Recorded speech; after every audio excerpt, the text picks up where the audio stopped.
The question is, how do we move forward? Will anybody make real shit anymore? You have to have these difficult conversations. We would have used that. We need a complete restructure. In a democratic process, had political influence. Once the viewers engage and look at what is being presented to them, they'll have a better understanding of that question. Can you hear me now? Good evening. Welcome to the Great Debate League. Tonight, we will watch Steel sharpen steel. We have one of our most anticipated matchups. I'm your moderator and host for this evening, Dr. Mutor K. Flood. I hope that you can stay with us until the end as we rely on your votes to determine which of our contestants is the great debater. So tonight's debate is going to be brought to you by the book, The Money Marathon, and by Black woman entrepreneur and author, Chanel Dandy. In this book, you'll discover how to turn your credit score from a 550 to 790 for free, how to turn net worth from negative 18,000 to over 500,000, how to obtain investment properties, and how to maintain your credit score and net worth, and a whole host of other recommendations and more. So, tonight's debate topic is going to be trans women and women's sports. Just a little bit about the topic background. So the front lines for the fight for equal rights is playing on the battlefield of sexuality and sexual identity. There's a wealth of research that discusses trans issues on their role in sports competition. However, there are some who argue that trans women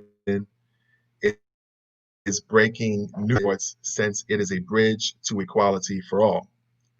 Others hold the opinion that trans women in sports creates an unfair advantage to the trans women competitors. Tonight's premise: is it unjust to ban trans women from women's sports? Arguing the affirmative, we have Marquise Rosier. Marquise is a software engineer based in Silicon Valley. He studies statistics at Florida State University. His passions are that he enjoys surfing, picnicking, eating, and on his spare time, he has been running two funds for women in need and a bail fund for arrested protesters. Arguing the negative is going to be Tre Scott. Tre enjoys examining microdata and anecdata, and then measuring how they fit into how we view ourselves as a society. He's fascinated by numbers, especially college math. He's also been a community youth softball coach and board member for the past 10 years. So now on to definitions. The first definition is going to be bans. And so we define that as to officially or legally prohibit. The second definition is going to be trans. That's going to be defined as persons who were born with typical male anatomies, but feel as though they've been born into the wrong body and choose to present as women. The next definition is what is women's sports, and that's going to be defined as an activity involving physical exertion and skill in which a woman individual or team competes against another or others for entertainment. The final definition is unjust. We're defining unjust as not based on or behaving according to what is morally right and fair. So this debate is going to be an exhibition debate, and it's unranked. Like all of our debates, there's going to be no personal attacks accepted of any kind, no profanity, and no interrupting. Both participants are allowed to call a fact check timeout. only during one of their designated speaking times. Any questions, gentlemen? None. No? All right. So let us begin. Our first round is going to be opening statements. Each participant will provide an uninterrupted opening statement. We'll begin with Marquise. He's going to be arguing the affirmative, and he has 3 minutes for his opening statement. You may begin now, Marquise. Hey, folks. I'm gonna jump right in, give you my case. So strap in. All right. First, I want to lay down a definition for woman. There is no definition. We cannot confuse the idea of male, female with men and woman. These are different. A male or female is someone born with certain chromosomes and genitals. A woman or a man or woman is society's idea of how a male or female should act. Quote, Marcia Stefanik, PhD in medicine and professor at Stanford, said, "We don't know how to measure gender. Sex is generally assigned at birth based on external genitalia. Individuals are then usually forced into a binary model of gender, man and woman, with distinct masculine or feminine categories. Tonight, my opponent has to prove that we should totally ban trans women from women's sports. I will demonstrate how an all-out ban like this is unjust, right? It's not based on any morally correct behavior or factually correct either. One, there's no such thing as fairness in sports. What makes LeBron James better? What makes Kobe better? It's their height, it's their natural muscle, it's their skinniness and longness. These are advantages and disadvantages. Some women are stronger, taller, faster, smarter than males. We can't be hypocritical here and pretend we're protecting fairness. Be consistent. If you want to make things fair, go ahead and make all NBA players the same height, build, and have the same amount of practice. Hell, give them the same face. Basically eliminate competition. Two, most major sports leagues already allow trans women to compete. Trans women are allowed to compete in the Olympics. They can compete in world athletics sports like rowing, cross country. So these huge organizations have already decided it's the right thing to do to include trans women in women's sports. Not only that, but trans women have to get their testosterone levels down, declare their womanhood, and maintain it for 4 years before they can compete on a national level. So there's already policies and protocol to protect some idea of fairness. Think about that. The world has already realized we need to include trans women and taken steps to make space for them, and we want to ban that. Three, most trans women competing actually lose to females. Tara Saplavi placed 21st out of 23 racers in biking. Aleva Steyer placed 105th in distance running in 2020. Jessica Platt was the 61st overall pick in Canadian hockey. These are all trans women, all doing worse than females.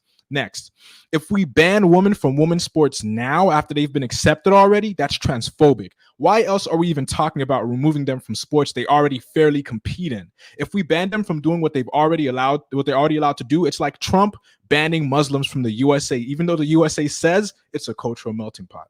Five, banning trans women is more harmful than finding ways to allow them to fairly compete.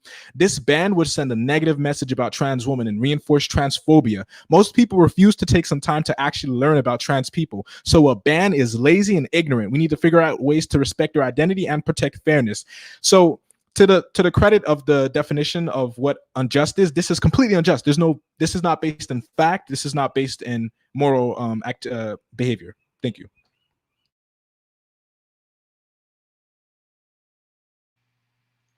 Okay. And now for Tre Scott, arguing the negative. You have 3 minutes, Tre. Good evening, Mr. Moderator, viewers, and my esteemed opponent. Trans women are women. Every woman is unique. Trans women are a special type of women referred to most commonly as trans women. Therefore, trans women are trans women.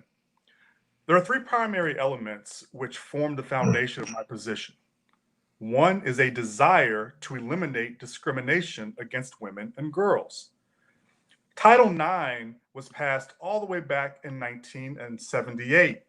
This is a federal statute which states that no person in the United States shall, on the basis of sex, be excluded from participation in, be denied the benefits of, or be subject to discrimination under any educational program or activity receiving federal assistance. We use this in order to add opportunities for women in college athletics, which then has the net benefit of coming down to the high school and youth activity levels at in the communities.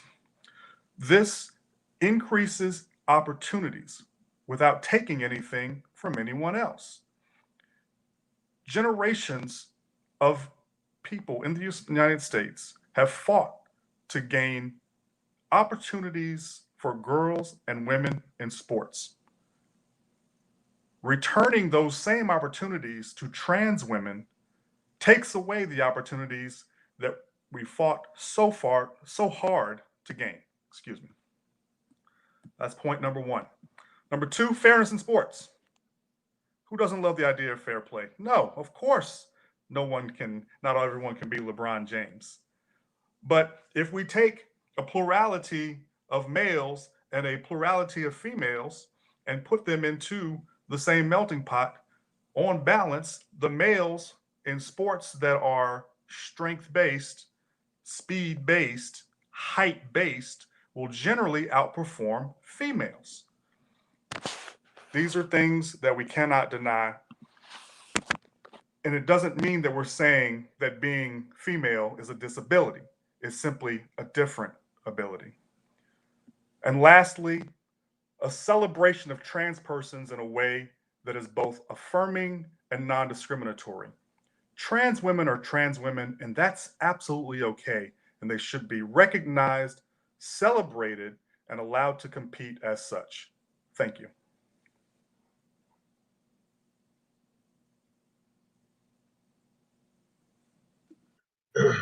All right.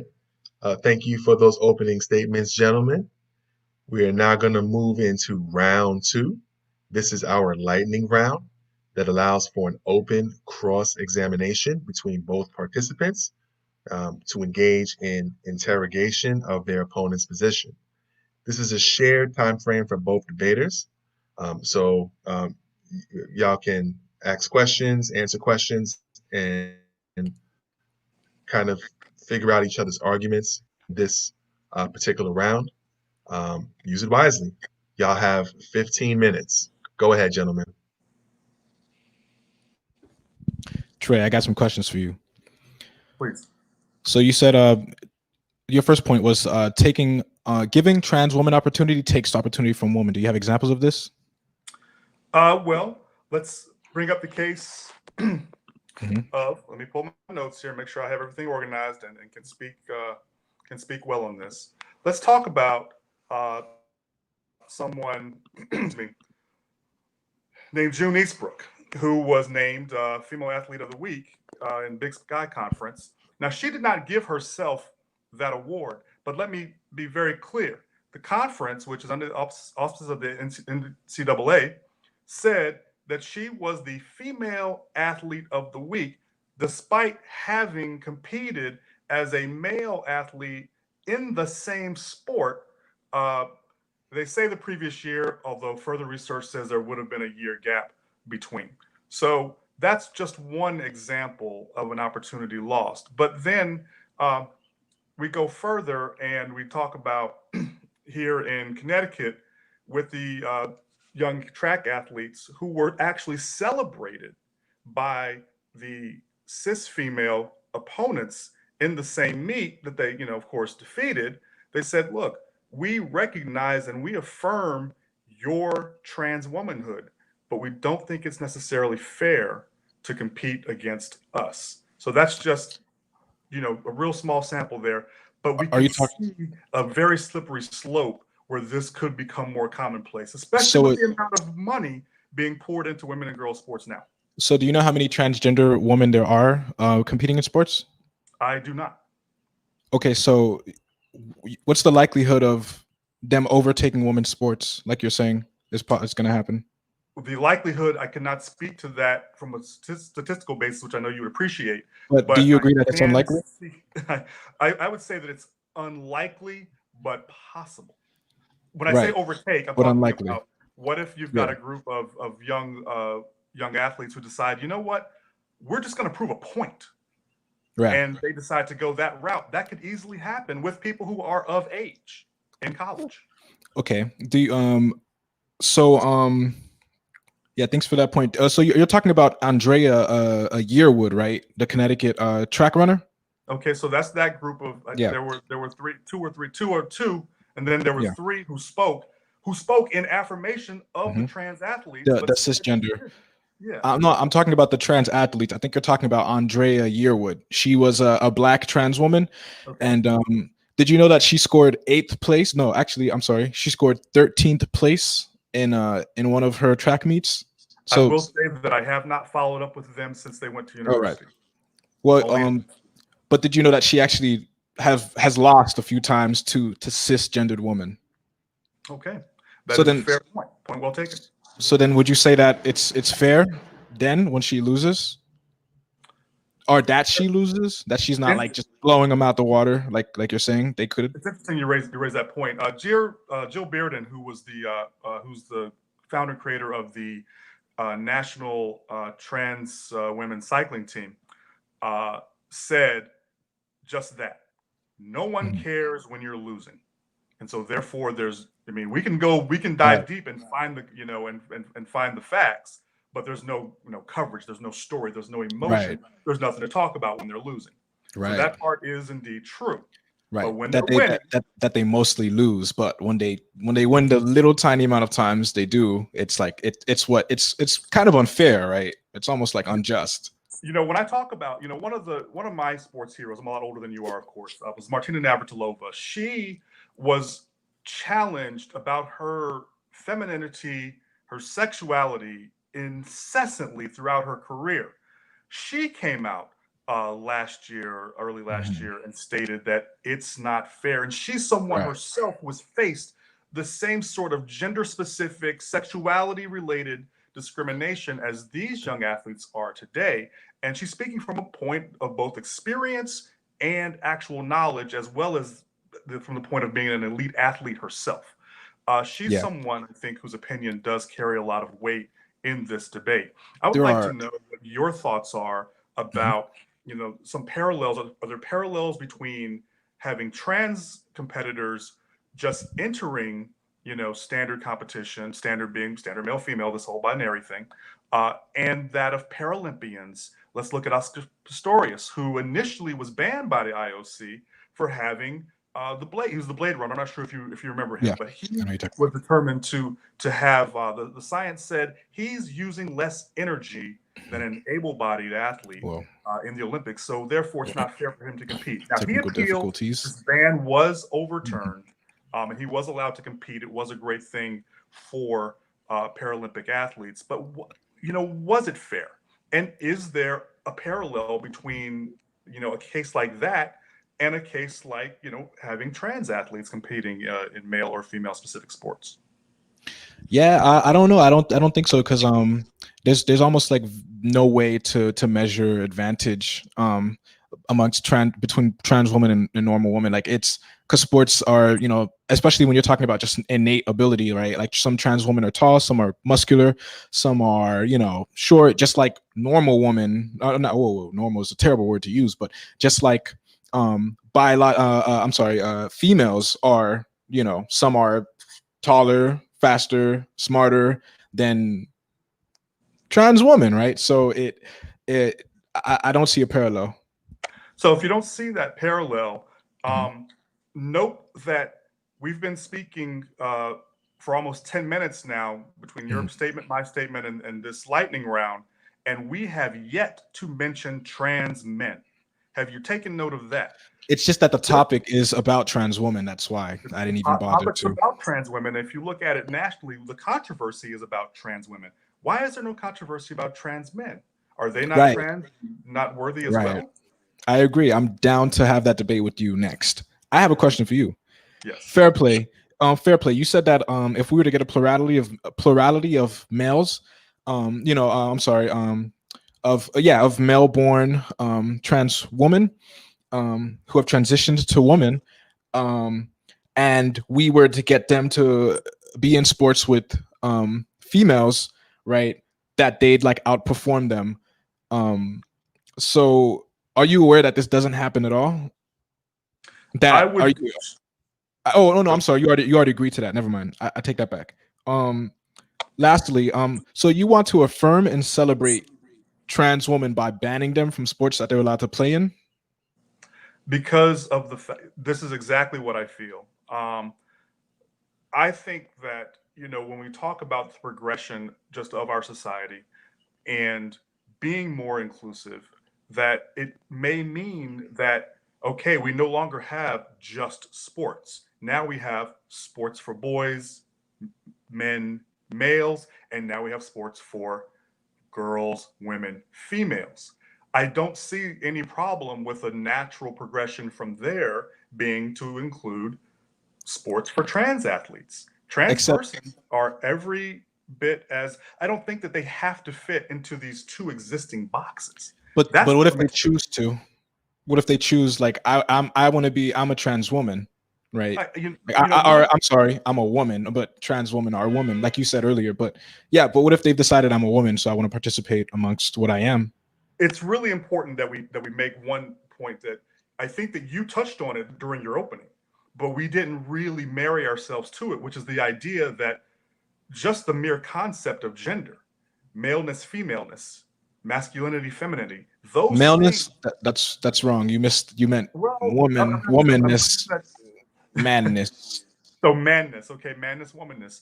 Those things that are gender based are a mere construct. It's the Exactly. biology, which you acknowledge, it's the biology that separates male from female. So if not for socialization, normalization, things that we do just because, whether it's tradition or what feels natural, absent that, male and female still exist.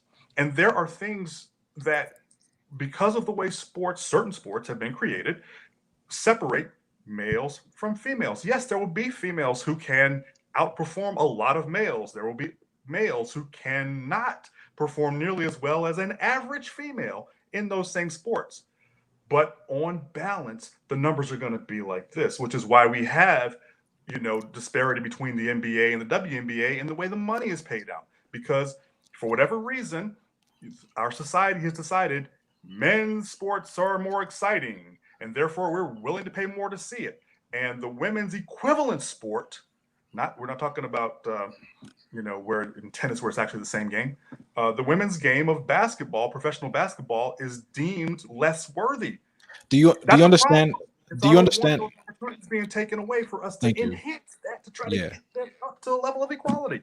Let me ask you another question. Do you Yes, so sir. you're suggesting we regress back to just male and female categories, so it's completely based on your genitalia. So then you're basically you're saying there's no trans representation at all.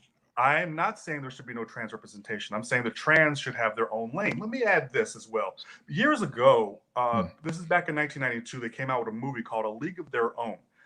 Okay. Both the movie and the mantra are something that meant something. This was a significant part of a cultural moment that's shifting waves of support towards girls and women's sports. Ironically, and I'm coming from the left myself, it seems many of the people who supported League of Their Own initiatives are now opposed to trans athletes being given a league of their own.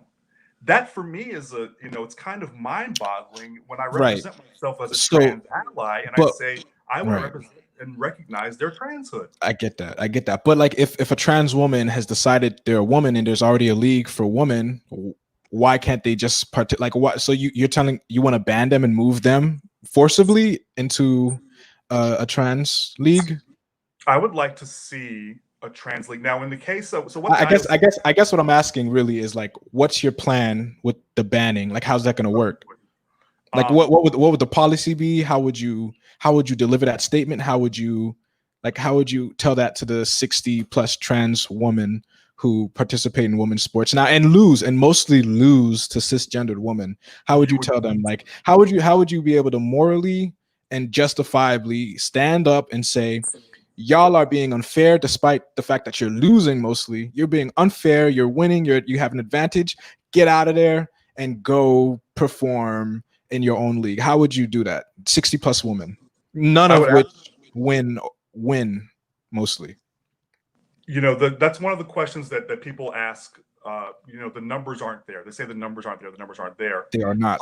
And yet, we're seeing a growing number of trans persons who feel comfortable, representing themselves as such. You hear about large corporations like a Nike having what are the operating procedures that are specific to how we talk about and discuss people transitioning in the workplace. So I wouldn't say that it's not receiving the sort of it's not getting short shrift. I think that even though the numbers may be small, people are being proactive. I mean, the IOC and obviously sports organizations all the way down want to be inclusive of trans athletes in a way that makes sense. In a fair way too, right? In a fair way. They're already doing.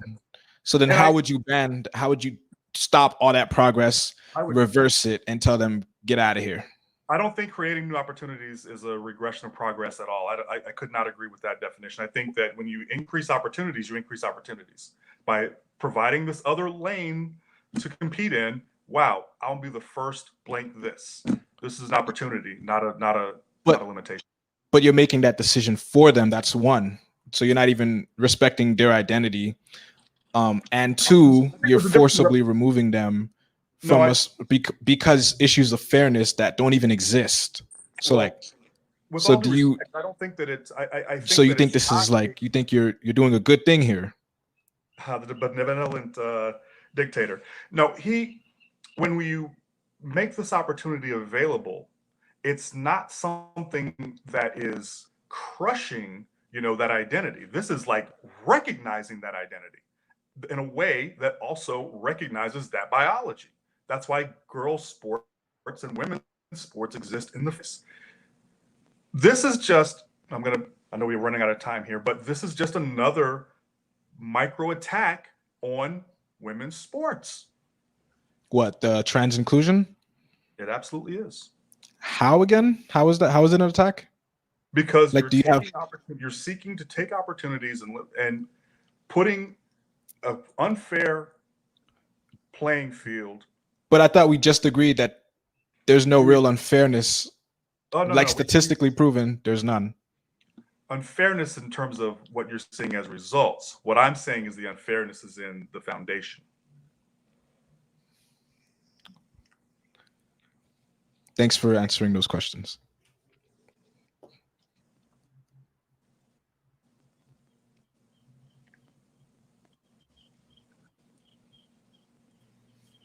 Thank you, gentlemen, for that exciting round 2 cross examination. We are now going to move on to round 3, which is our audience question and answer round. We invite our audience to submit questions for the debaters. Each participant will be given the chance to respond to each question uninterrupted. Please submit your questions now. As we bring up our audience questions, please support our growth by donating to our Cash App at # The Great Debate League, and also support our sponsor, which is the Money Marathon. It's a book written by Chanel Dandy. You can support her book by purchasing this book today. We have a special going on today. For those who buy the book, they'll get $10 off, and you can reach Chanel Dandy via her email, which we'll give at the end of the program. And now we will take our first audience question.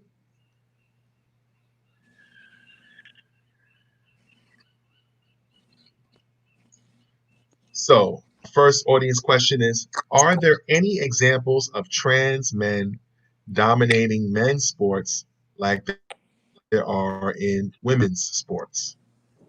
I will let Marquise answer this. You have 1 minute and 30 seconds.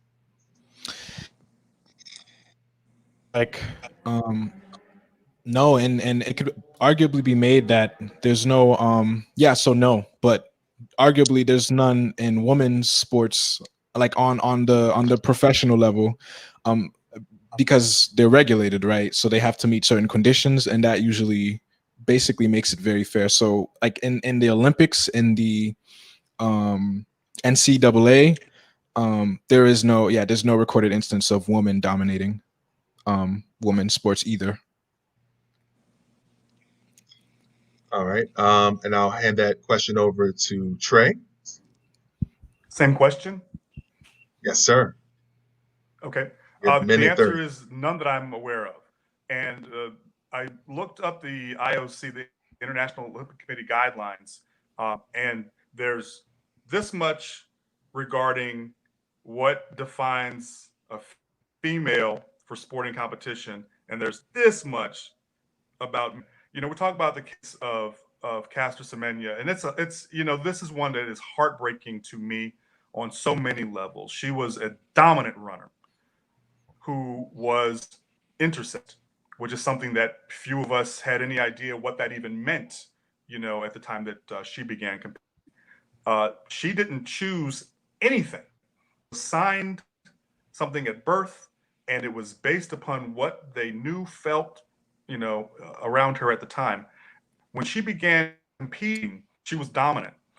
The IOC forced her to take tests to prove her biology. It was, my mind cannot even get my head around that at all, because it's something that we don't do. We don't do that. This is an example that would somehow, fall in there. It's a very limited example, of course, because there aren't many intersex persons in the world. But this is something that could, be represented as someone could flip on the opposite side and be considered a trans man, even though she was intersex, completely different. All right. Thank you for those responses, gentlemen. Now we're going to move on to question 2. So, question is, would any of y'all be okay with just getting rid of gender separation in sports altogether? We'll start with Marquise. You have a minute and 30 seconds. Yeah, absolutely. I think I think yeah, overall, like men have more density, et cetera. But then there are cases where women have the exact same advantages, and I think there are women who can take on some of the best men. I think, and I think that's what the process of making it to professional sports is, right? It's elimination. And so I think there are women who could be on par with some of the best. And I think this culture of like telling women that they're not as good, telling, is what makes, is what is limiting, right? Like that's not cool. So yeah, I'd be completely with that. Yeah. Good question. I actually All like this right, question as well. I'll turn it over to you, Tre. You got a minute and 30 seconds. There was a time. So if we talk about just the history of women in sport, just in a very general sense, the modern Olympics began in 1896.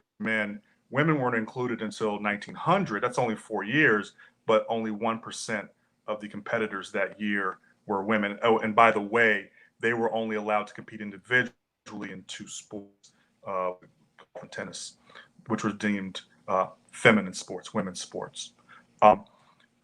The idea of getting rid of gendered sports is something that is intriguing. I think that if a girl is good enough to make the boys' team, then you let her play.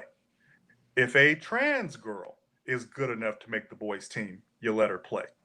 These are age-old questions. Can girls simply be allowed to play? And as far as the playing field is concerned in sports, there are enough sports where sexuality and your biology may not make that much of a difference. But I love the idea of having open competition, and I love the idea of having maybe a second division that's restricted to those who don't have a functioning SRY gene. I give my buddy Howard Thompson credit for that. This is the gene that sort of makes the man, shall we say. So having an open division is something that makes me very, very excited. All right, thank you, gentlemen. We're now going to move on to question 3. All right, so Tre, In this one's for you. In combat sports, are there safety issues when male athletes are allowed to compete against female athletes? A minute and 30 seconds. Want me to start that? Yes, you can start now. Okay. So the case that comes to mind is that of Fallon Fox, who was an MMA fighter, who did injure an opponent whose name I've forgotten, and I do apologize for that.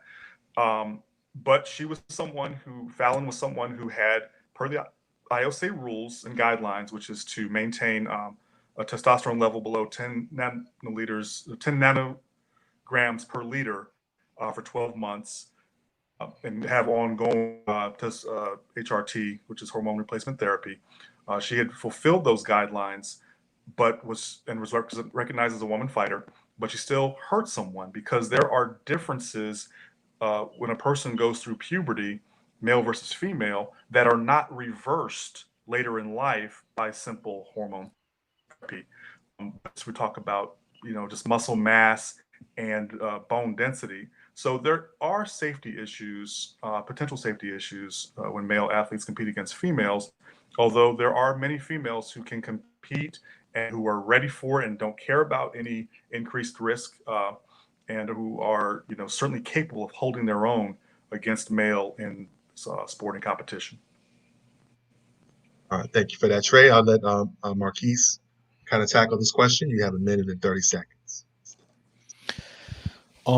So my position would probably be the same. I think I don't even like the requirements, but I think that if anything, it just shows that there's an attempt, as forced as it is, to be fair. And so this, I think I'm very much for everyone just competes and we don't have these preconceived ideas. I mean, think about it. The women's league was made mostly because men think women aren't up as good as them. So I completely want to abolish this, but as it is, I think, I mean, I wouldn't, I would keep my position for sure. But yeah, I mean, it shows that they're trying to account for these differences that they can't even really prove.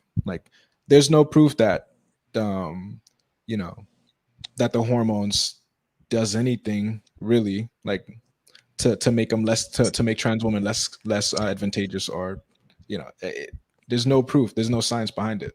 It's just we think men are better.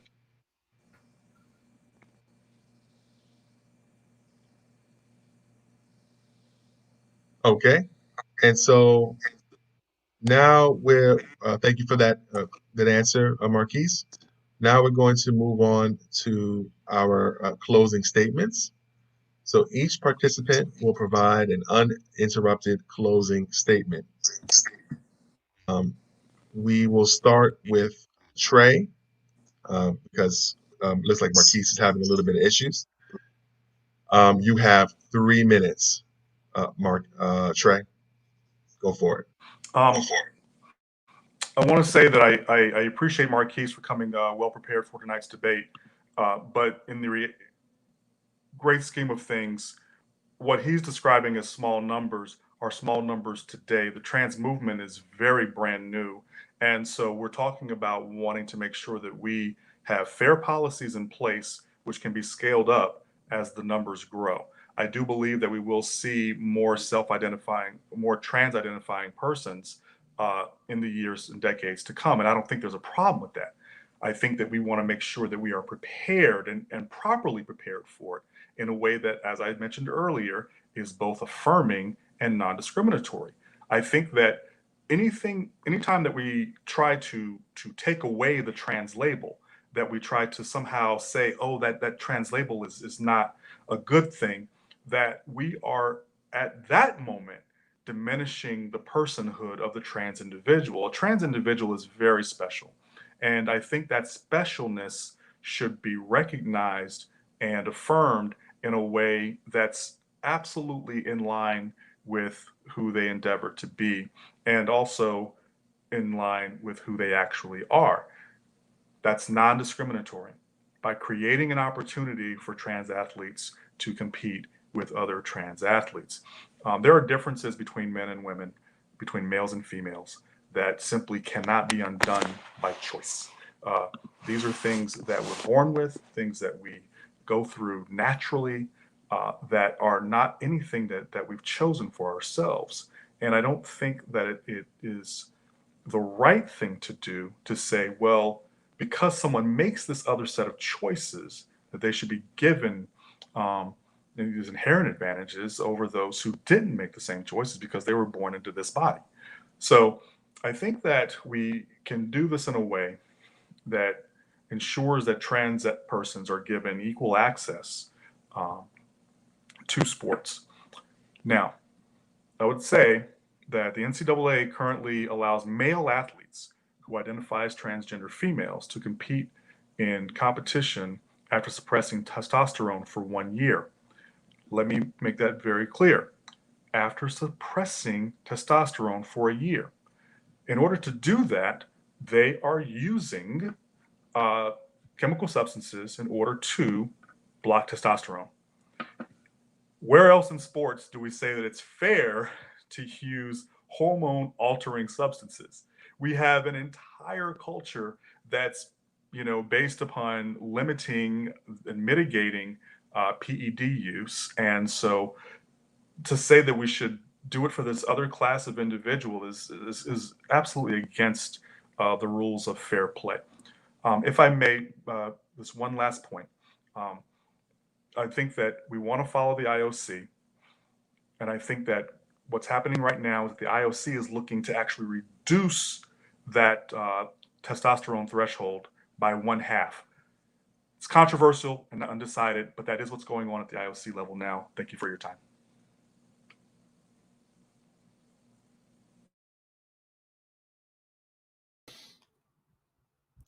Yeah. In closing, I really enjoyed this debate.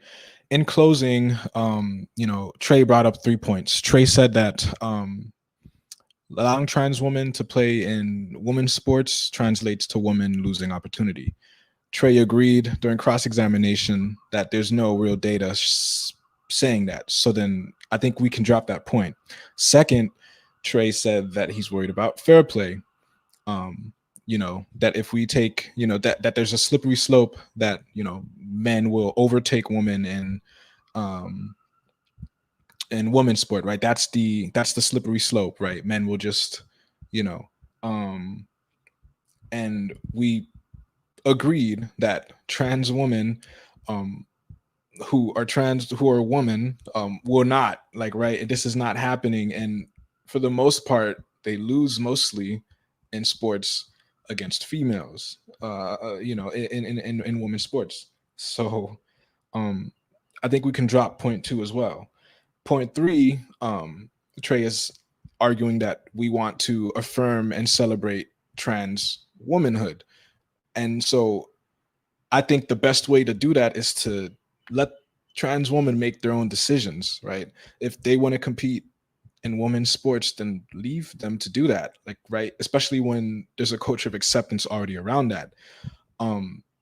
So then I think Tre has not met his obligation to prove to us why we should ban trans women from participating in women's sports. I think Tre has also not shown us that the idea of even banning, or not even banning, that's not unjust, right? It's because there's no real factual or moral basis to do this at all, right? There's no real issue of fairness. We don't know how bone density and all these other things translate to advantage. Tre hasn't proven this at all. So this is myth. I think that we're not taking away trans labels by affirming trans women's decisions. So, and then 2, I think that, there's differences between male and female biologically, but these don't materialize to advantages.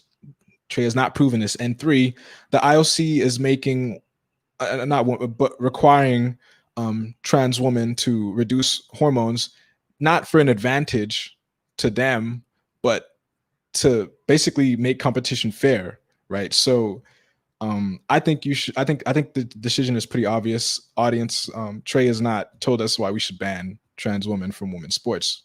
Um, I think trans women should be allowed to be women, and I think banning them is unjust. Much like banning Muslims from the USA is basically it's the same thing, right? It's why are we banning Muslims from a country that purports to be a cultural melting pot? It's the same thing. Why are we banning trans women when we respect their womanhood and want to celebrate them? Thank you. Thank you, Marquise and Trey, for participating in the Great Debate League. I thank you, audience, for watching and submitting questions. Please donate to our Cash App so that we can continue to grow and give you this great content. Also, check out our previous debates on our YouTube channel, The Great Debate League Incorporated, and become a member on our Patreon page via our YouTube channel. Also, check us out on Instagram. We're on the gram. All right. And you can also subscribe to our podcast on Spotify and on iHeartRadio. We would like to once again thank Chanel Dandy and her book, The Money Marathon, for sponsoring tonight's event. For more information, you can email her at chanel.a.dandy@gmail.com or find her on Facebook, Twitter, or Instagram. Please join us immediately after the broadcast for the post-debate analysis. Have a great night, and remember to always speak the truth. I'm Dr. Mutor K. Flood, and peace, y'all.